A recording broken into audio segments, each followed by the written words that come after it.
NASA is postponing the launch of its next crewed mission to the International Space Station amid ongoing issues with the Boeing Starliner. The Starliner crew, you'll recall, has essentially been stranded in space while Boeing and NASA work out some of the kinks with the spacecraft. NASA is looking into some other options to try and bring them home.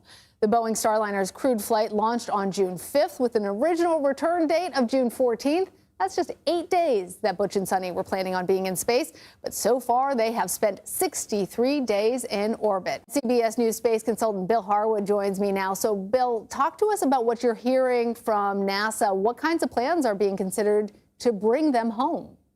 Well, anybody who ever saw the movie Apollo 13 knows that NASA always has a contingency plan, and they've been working on this one now for a couple of weeks.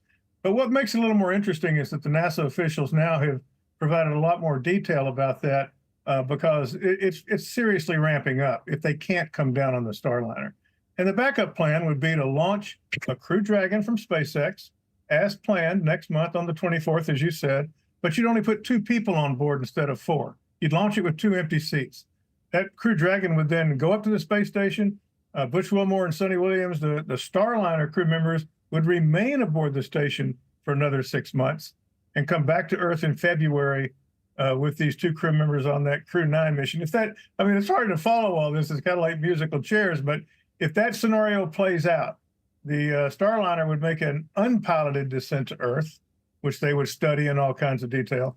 And Williams and Wilmore would end up spending something like 268 days in space instead of the 8 days you mentioned. Oh, my goodness. It's like Gilligan's Island.